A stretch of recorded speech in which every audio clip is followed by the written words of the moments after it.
तो हाय दोस्तों, आप सभी कैसे हैं। आप लोगों को हमारे YouTube channel Newton job classes में स्वागत है। तो आज के वीडियो में हम पढ़ने वाले हैं मगध साम्राज्य। आज के बारे में हम लोग किस चीज़ के बारे में डिस्कस करने वाले हैं, तो मगध साम्राज्य के बारे में डिस्कस करने वाले हैं। तो चलिए बिना देरी करते हुए सेशन को आज स्टार्ट करते हैं। तो देखते हैं यहाँ पे सबसे पहले है देखेंगे कि यहाँ पे मगध साम्राज्य क्या है। आज का टॉपिक क्या आने वाला है, मगध साम्राज्य। इसका उल्लेख पहली बार कहाँ मिलता है, अथर्ववेद में मिलता है। इसका उल्लेख पहली बार कहाँ पे मिलता है, अथर्ववेद में मिलता है। प्राचीन मगध के संस्थापक कौन थे? प्राचीन मगध के संस्थापक थे बृहदत्त। प्राचीन मगध के संस्थापक कौन थे? बृहदत्त थे। ठीक है, जिसका पुत्र था जरासंध। जिसका पुत्र कौन था? जरासंध। महाभारत में जो जरासंध था किसका पुत्र था? बृहदत्त का पुत्र था। किसका पुत्र था? बृहदत्त का पुत्र था। आगे हम लोग देखते हैं मगध साम्राज्य पर शासन करने वाले 7 वंश है। मगध साम्राज्य पर शासन करने वाले कितने वंश है बाबू? 7 वंश है। कितने वंश है? 7 वंश है। आइए इसका हम लोग ट्रिक जानते हैं। इसका ट्रिक है हसीन मशुक शाह। हसीन मशुक शाह। हसीन मशुक शाह। ठीक है, तो देखते हैं इसका अर्थ क्या होता है। इसका मतलब है ह से हर्यक वंश। ह से हर्यक वंश। हर्यक वंश के संस्थापक कौन? बिंबिसार।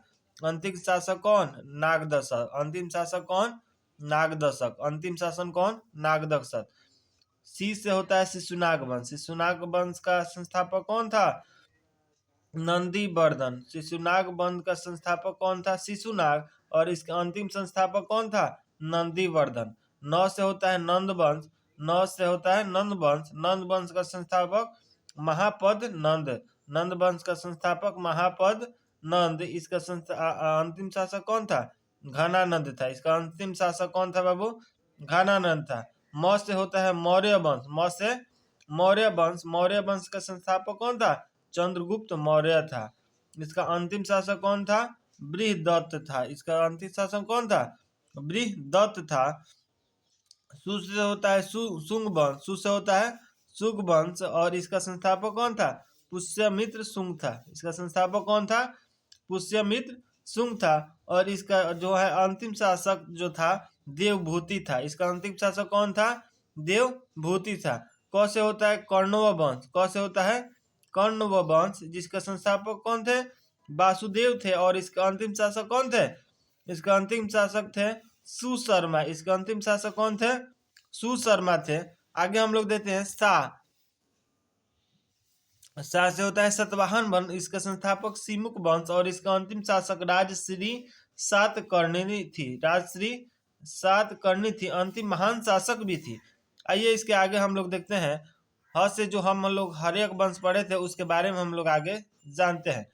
हर्यक वंश। हर्यक वंश कब से कब तक रहा? 544 बीसी से 412 बीसी तक रहा। हर्यक वंश का शासन काल कब से कब तक रहा? 544 बीसी से 412 बीसी तक रहा। कितने बीसी तक? 412 बीसी तक। अब हम लोग देखते हैं बिंबिसार। बिंबिसार के संस्थापक कौन थे? तो हर्यक वंश की स्थापना किसने किया था? बिंबिसार ने किया था। हर्यक वंश का स्थापना किसने किया था? बिंबिसार किया था। राजधानी उसका कौन था? बिंबिसार का राजधानी कहाँ था? राजगिरी था। बिंबिसार का राजधानी कहाँ था? राजगिरी था। गिरिब्रज में है राजधानी। गद्दी पर बैठा कब? बिंबिसार गद्दी पर 544 बीसी में बैठा। बिंबिसार गद्दी पर 544 बीसी में बैठा। इसका मृत्यु जो है 492 बीसी में हुआ था। इसका मृत्यु कब हुआ था बाबू? 492 बीसी में। आगे हम लोग देखते हैं 52 वर्ष शासन किया। कितने वर्ष शासन किया बिंबिसार? 52 वर्ष शासन किया, जो कि अपने कार्यकाल का सबसे लंबा शासन काल करने वाला था। 52 साल शासन किया, जो कि सबसे लंबा समय तक शासन करने वाला कौन था? बिंबिसार था। ये अपने शक्तिशाली बनने के लिए वैवाहिक संबंध किए। ये शक्तिशाली बनने के लिए क्या किया? वैवाहिक संबंध किया, यानी शादी किया। आगे हम लोग देखते हैं शादी के बारे में। शादी किससे किया? महाकौशला से किया। शादी किससे किया? महाकौशल्या से किया। कौशल नरेश प्रसेनजीत की क्या थी, वो बहन थी। दहेज में काशी थी। आगे हम लोग देखते हैं चिल्लना लिच्छवी गणराज्य के शासक चेतक की पुत्री थी। चिल्ला से भी शादी किया, महाकौशला से भी शादी किया। चिल्ला कौन थी, लिच्छवी गणराज्य के शासक थी और किसकी पुत्र थी, चेतक की पुत्र थी। किसकी पुत्र थी, चेतक की पुत्र थी। आगे हम लोग देखते हैं क्षेमा से भी शादी किया। क्षेमा कौन थी, क्षेमा मध्य प्रदेश की राजकुमारी, पंजाब की राजकुमारी थी। आगे हम लोग देखते हैं नर्तकी से शादी किया। नर्तकी से कौन थी, आम्रपाली थी। आम्रपाली क्या थी, वेश्या थी, जिसका संतान जीवक था। जिसका संतान कौन था, जीवक था, जो क्या था, एक चिकित्सक था। अंग को ब्रह्मादत्त को हराकर मगध की हिस्सा बनाते हैं। अंग को ब्रह्मादत्त को हटाकर क्या बनाते हैं बाबू, हिस्सा बनाते हैं। बौद्ध धर्म के अनुयायी भी था। कौन था बौद्ध धर्म का अनुयायी, बिंबिसार था। महात्मा बुद्ध के समकालीन कौन था, जीवक। इलाज के लिए गए थे महात्मा बुद्ध का। आगे हम लोग देखते हैं अवंती का राजा चंद्र प्रदौत पांडुरंग से ग्रसित था। राजा चंद्र प्रदीत की इलाज के लिए जीवन को भेजा, किसने, अधीनता स्वीकार पर। पुत्र कौन था, अजातशत्रु ने हत्या कर बिंबिसार का। ठीक है, इसका हत्या कौन किया था, अजातशत्रु ने किया था, जो कि इसका क्या था, पुत्र था, जो कि इसका क्या था, पुत्र था। आगे हम लोग देखते हैं अजातशत्रु के बारे में। अजातशत्रु गद्दी पर कब बैठा, 492 बीसी में बैठा। अजातशत्रु गद्दी पर कब बैठा, 492 बीसी में बैठा। इसका मृत्यु कब हुआ था, 460 बीसी में हुआ था। इसका मृत्यु 460 बीसी में हुआ था। 32 वर्ष शासन किया। कुल कितने वर्ष शासन किया बाबू, 32 वर्ष शासन किया। राजधानी कहाँ था इसका, राजगृह था। राजधानी कहाँ था इसका, राजगृह था। पितृहत्या भी कहा जाता है।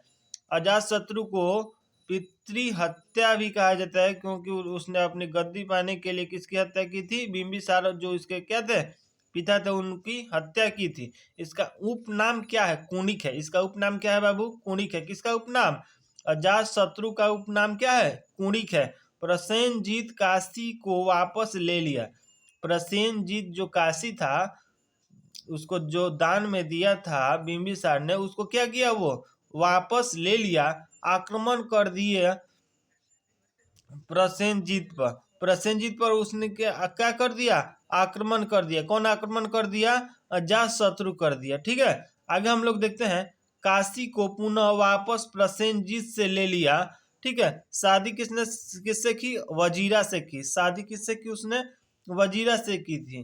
प्रसेनजीत की क्या थी, वो बेटी थी। मंत्री उसका कौन था, वर्षकार था। मंत्री उसका कौन था, वर्षकार था, जो वैशाली में क्या था, कूट था।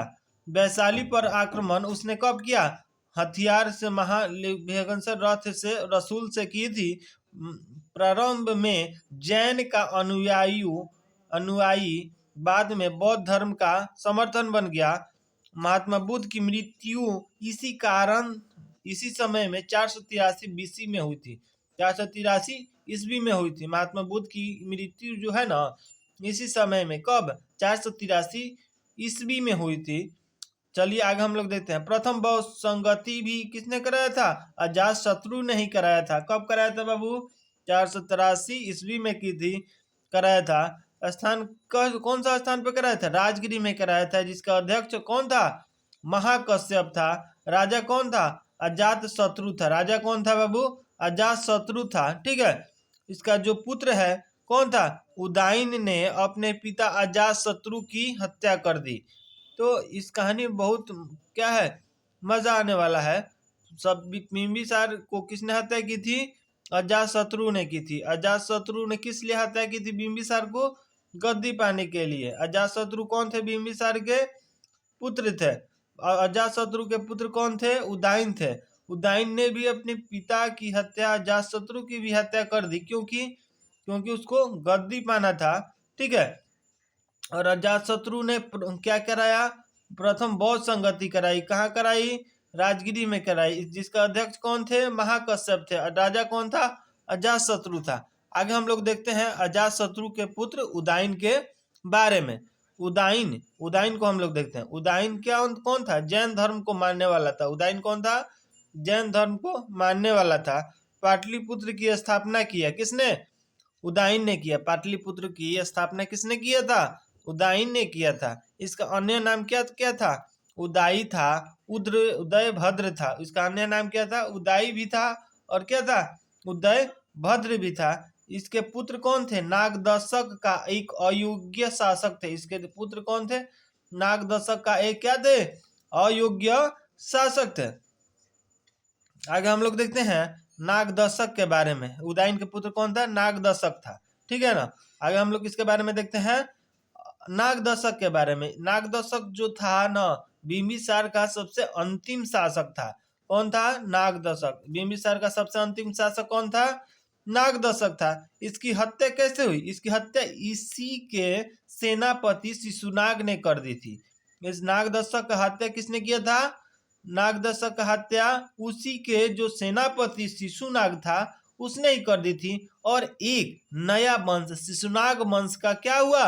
उदय हुआ। और एक नया वंश शिशुनाग वंश की क्या हुई? स्थापना हुई। एक नया वंश यानी शिशुनाग वंश की स्थापना कब हुई? नागदशक की मृत्यु के बाद। तो देखते हैं अब हम लोग किसके बारे में देखते हैं? शिशुनाग वंश के बारे में देखते हैं। किसके बारे में हम लोग देखते हैं? शिशुनाग वंश के बारे में देखते हैं। शिशुनाग वंश का काल कब से कब तक रहा? 400 बीसी से कब तक रहा?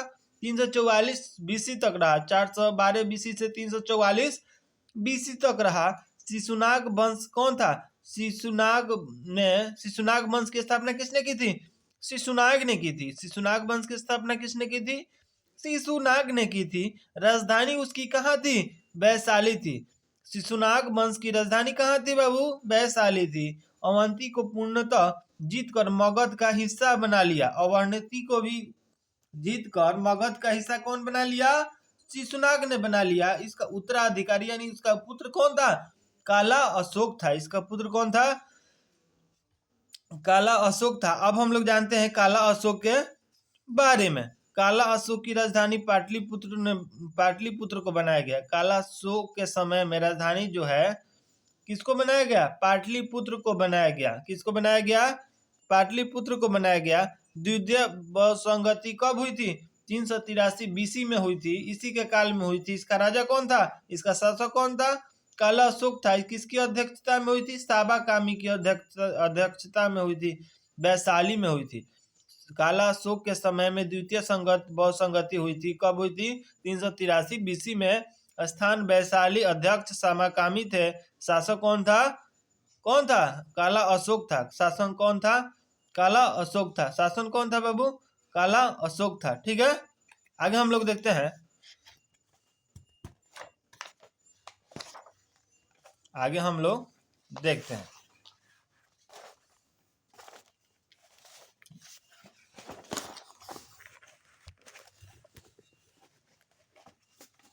आगे हम लोग किसके बारे में देखते हैं? नंदीवर्धन के बारे में देखते हैं। किसके बारे में देखते हैं? नंदीवर्धन के बारे में देखते हैं। नंदीवर्धन जो था ना, शिशुनाग वंश का क्या था? सबसे अंतिम शासक था। सबसे अंतिम शासक कौन था? नंदीवर्धन था। इसकी हत्या महापद नंद ने कर दिया था। और इसकी हत्या किसने किया था? महापद नंद ने कर दिया था। और शिशुनाग वंश के स्थान पर नंद वंश की फिर स्थापना हुई। किसकी स्थापना हुई? नंद वंश की स्थापना हुई। ठीक है। नंद वंश के बारे में आगे हम लोग देखते हैं। महापद नंद। नंद वंश का क्या था? संस्थापक था। नंद वंश का संस्थापक कौन था? महापद नंद था। और महापद नंद के बारे में हम लोग जानते हैं। इसका संस्थापक कौन था? नंद वंश का महापद नंद। और इसकी राजधानी पाटलिपुत्र थी। इसकी राजधानी कहाँ थी? नंद वंश के समय में राजधानी कहाँ थी? पाटलिपुत्र थी।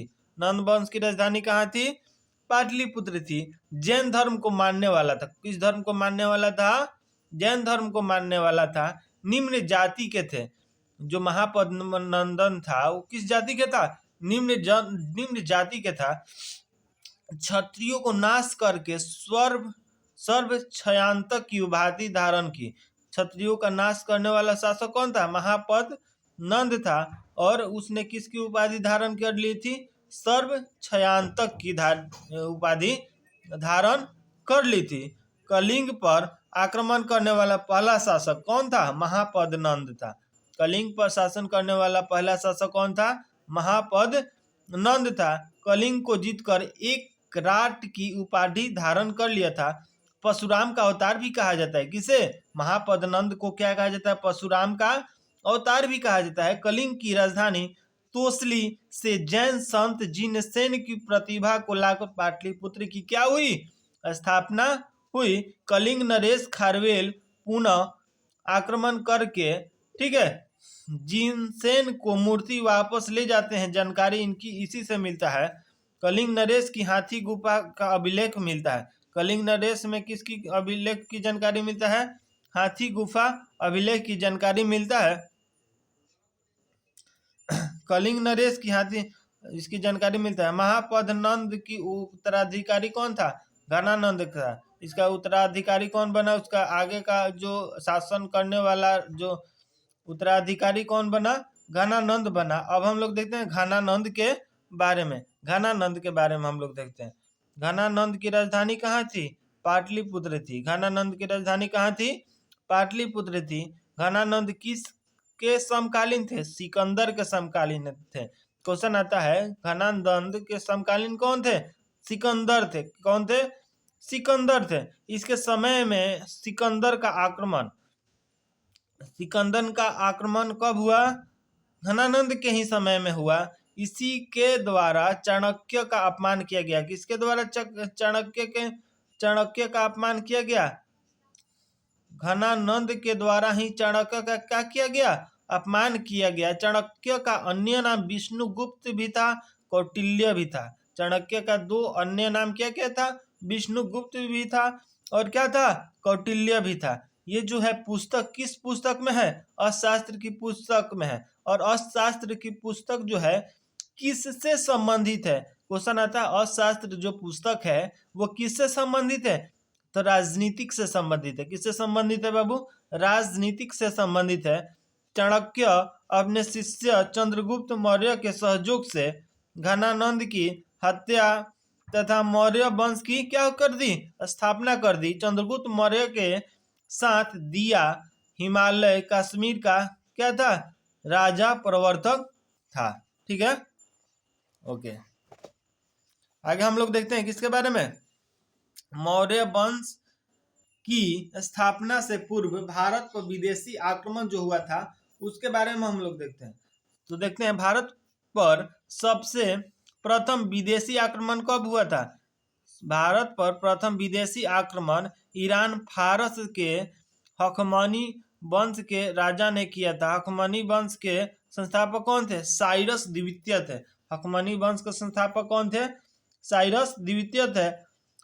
इस वंश का शासक केरियस प्रथम ने भारत पर आक्रमण करने वाला पहला विदेशी राजा था। इस वंश के अंतिम शासक डेरियस तृतीय को सिकंदर ने पराजित कर दिया और हकमनी वंश का क्या कर दिया? अंत कर दिया और फारस पर अपना राज्य स्थापित कर दिया। आगे हम लोग देखते हैं ईरान पर आक्रमण करने वाला दूसरा विदेशी आक्रमणकारी कौन था?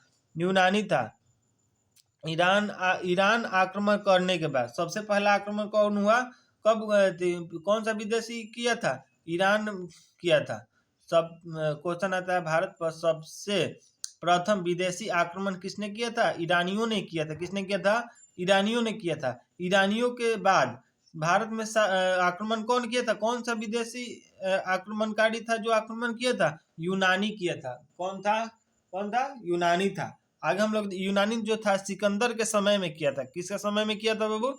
सिकंदर के समय में किया था। यह दूसरा विदेशी तथा प्रथम यूरोपीय आक्रमण था। यह दूसरा विदेशी आक्रमण भी था। कौन? यूनानी। और प्रथम यूरोपीय आक्रमण था। अगर क्वेश्चन आता है दूसरा क्या था? दूसरा विदेशी आक्रमण कौन था? यूनानियों ने किया था। और पहला यूरोपीय आक्रमण किसने किया था? यूनानियों ने किया था। ठीक है, तो आज के वीडियो में हम लोग इतना ही रहने देते हैं और इसी तरह के वीडियो डेली हम लोग इस यूट्यूब चैनल पर अपलोड किया करेंगे और इस यूट्यूब चैनल को ज़्यादा से ज़्यादा शेयर करें, इस वीडियो को सबसे ज़्यादा शेयर करें, लाइक करें, सब्सक्राइब करें, कमेंट करें और अपने ग्रुप के दोस्तों में भी इसको क्या करें, शेयर करें। न्यूटन जब क्लासेस को आप लोग सब्सक्राइब करें। थैंक्स।